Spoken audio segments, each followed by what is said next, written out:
Hop! Okay! 650. Talavera, Nueva Ecija. Ayan po mga ibon natin mga idol. Oh.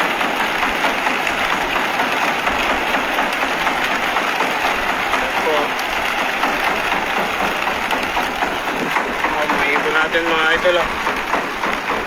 Talavera, Nueva Ecija.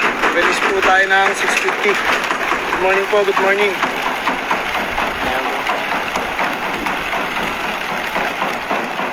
Shoutout po. Dulares, Santo Domingo, good morning po. Ayan po. Mga ibon natin mga idol. Oh.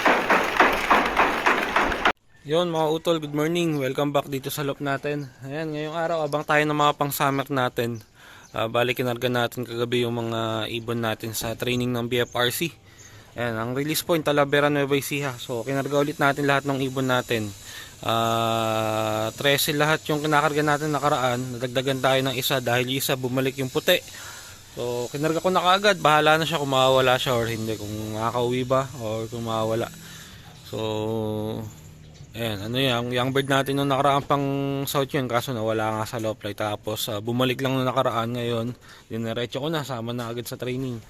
Pag umuwi siya, dire-diretso. Pag hindi at nawala yung ibon, so ayun, bahala siya. At yan, abang-abang tayo. Bandang 7:42 pauwian sa speed na 1.3. Ang oras natin 7:39 na. Maya-maya magpapauwian na. So abang-abang na tayo, baka mag 1.3 na naman ang speed, or kung hindi man, kung 1.2 ang speedan, 7.46 ang magiging oras ng pauwian. So kaya sakto na yung oras na to para magabang tayo. Ano, okay yung panahon, blue sky, maaraw naman. So abang-abang. Ito na mga utol, meron na tayo. Kanina pa itong dalawa Yung isa halos 1.3 yung speed, yung first bird. Nasaan na ba? Ayun yung first bird natin, yung all bird Tapos ito yung second bird natin. Naglakas ako dun kay Whitefate, kaya di natin na-video. Yung isa natin wala pa. Ayan. So abang-abang tayo. Kulang 1.3 yung speed ng first bird ko. Ayan, ngayon lang dumating si Pencil. Ayan. Dadatingan na yung mga ibon. Yung isang pinupuling ko wala. Na-late siya ngayon.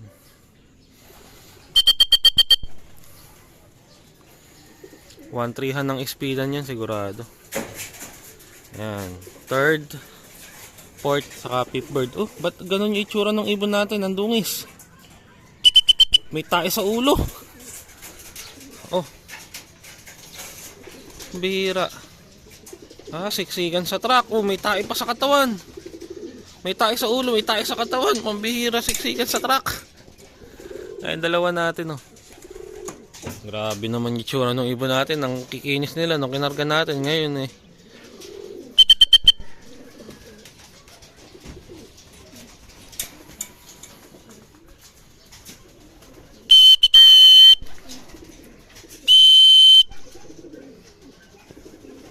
Oh, itong pa bumaba, oh. Hayaan na muna natin. So yun, bali ang pauwi natin ay 1, 2, 3, 4, 5, 6, 7, 8, 8 na. Wala pa rin yung ine-entry natin ng pooling. Ayun, 8 na yung pauwi natin. Itong iba, lipad pa ng lipad. Race, ito yung na-entry natin ng pooling. Ngayon lang umuwi. Hindi natin klak-klak yan. Ayan. So, Siyam na. Grabe, itsura ng mga ibon natin. Mukhang napakasiksikan doon sa truck. Sinisiksik masyado yung ibon sa training. Sayang yung kinis ng mga ibon pagka ganyan.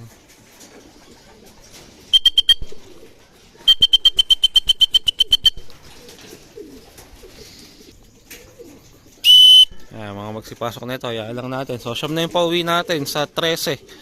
So hindi ko na sinama sa bilang yung puti at alanganin yun. Ayan, so abang-abang pa tayo dun sa ibang kulang natin. Ayan, pang 10 natin. Napakatigas ng ulo ng isa, apura-apura ako.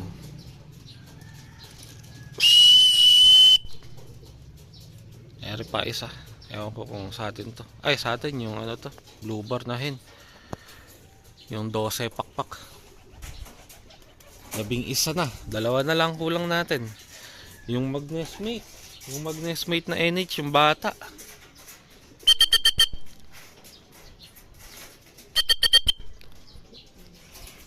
Ayan. Konse na. Siksikan talaga dun sa truck, oh. Grabe balahibo ng mga ibon. Nakikinis nung kinarga ko. Tapos ngayon, mukha silang mga basahan.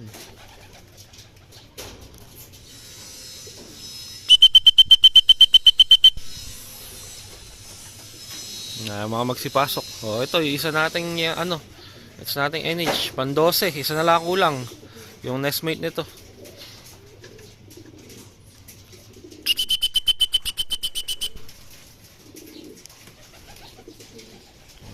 Pumasok na tong pasaway na to. Ito yung pinaka-pasaway, napaka ano eh. Pura pa mamara ako dito sa labas. Pasok.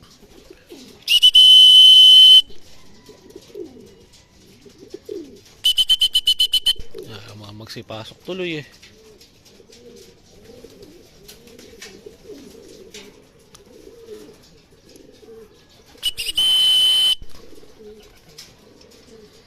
Ayan.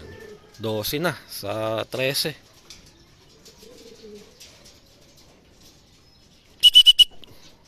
Para gusto yung isa na to ay pumasok kasi.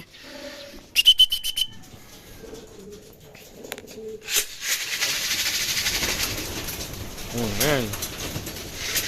Ayan, pumasok na. Kailangan pang kalugan para pumasok. Ayan, 12 na yung pauwi natin sa 13. Ayan sila, oh. Ayan, ito na yung last bird natin. Dumating yung last bird. 7:51. Ay, 7:51 nga ba? 7:54.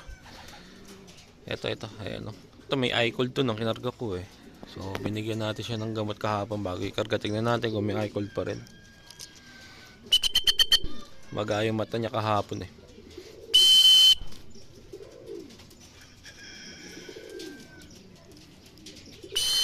Ito yung kasabay yung isa ni Kuya. Last bird din ni Kuya yan. Ayan, tingnan natin kung maga pa yung mata niya. Ayun, mukhang hindi na.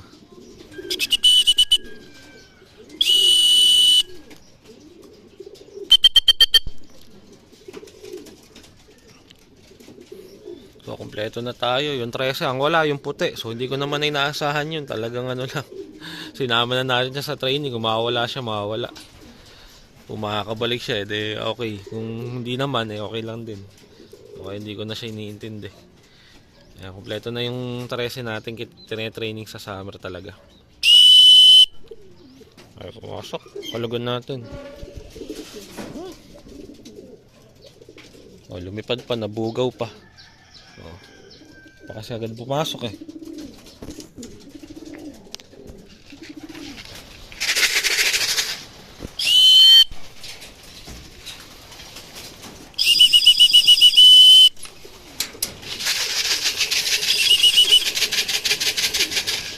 Ayun, so wala na nga yung i-cold niya. Hindi na namamaga, di kagaya kahapon nung kinarga ko siya. Gusot-gusot din yung balahibo ng ibon. Pasok na. Sige na. Ayan, kompleto na tayo. Buti. Makagaga naman tayo ng kompleto ulit ngayon. Ayan sila, oh. Yun.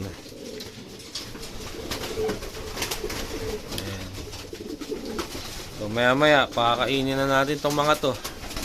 Papahingahin lang natin. Ito yung first bird natin. Nagtapon pa yung mga pang north. Pambihira. Ay, yung first bird natin, maagaga siyang dumating. Halos 1-3 pa yung speed niya nung dumating siya. Ayan. Kasi di masyado naka-entry. So yun, maya papakainin ko tong mga to. O yan, ito yung puti. Kala ko di na uuwi. Ucha. Umuwi pa. Ayan, oh. 2 araw nung pagka-uwi niya. Ayan, dinerecho na natin ng training. Tas Talavera ka agad yung bitaw niya. Ayan, umuwi. Gagi. Akala ko di uuwi. Umuwi pala. Sinarado ko na nga yung pinto kasi hindi ko naman na talaga expect na uuwi siya eh. Tagal na itong nawala, ilang buwan. Nagpapalakas pa lang, magpaparonda pa lang tayo ng mga pang-south natin mula sa pagka force molt. Nawala na to eh. Tas ngayon, umuwi siya. 2 araw bago yung training kahapon. Bago yung training ngayon. Ayan, umuwi yung ibon. Kagagi. Hindi ko na-expect na uuwi ito.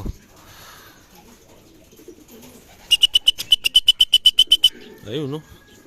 O, paano gagawin natin ngayon dito sa ibon na to? Tutuloy-tuloy na natin yung training nito. Wala eh. Dumuwi eh. Kagagi.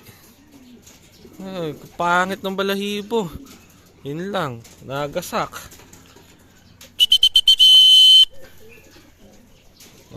Ang dungis.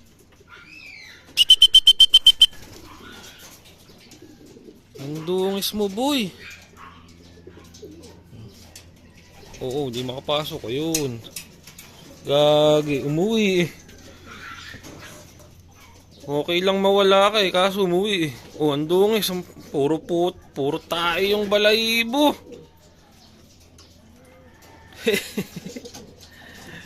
Wawala kita sa training sa mga susunod. Umuwi eh. So hanggat umuwi siya, ikakarga natin. Pag umabot siya ng derby, baka maikarera pa siya.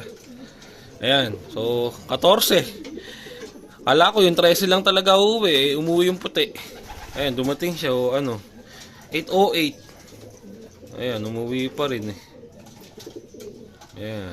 So maya pakakainin ko to mga 8:30. Ayan, at nagpakain na tayo ng mga ibon natin. Alas 9 na. So nalate tayo magpakain at tumalis pa kasi ko. So ayan yung mga ibon natin at nagkakain na. So kompleto tayo ngayon training natin ng ng Talavera Nueva Ecija sa BFRC. So susunod, Gimba tayo magiging training nitong mga ibon natin. At yun, papalayo na yung training. Susunod after ng Gimba sa Nocena. Tapos ilang training na lang, magde-derby na sa BFRC. Pero ayun nga, wala tayong young bird ng BFRC, wala tayong panlaban doon. So nagte-training lang talaga tayo doon. Bali ang karera ng mga ibon natin sa NHPC at sa BBC. So siguro kakarga na tayo sa training ng NHPC bago mag-derby yung BFRC. Kakargahan muna natin yung ilang training sa BFRC bago natin ilipat ng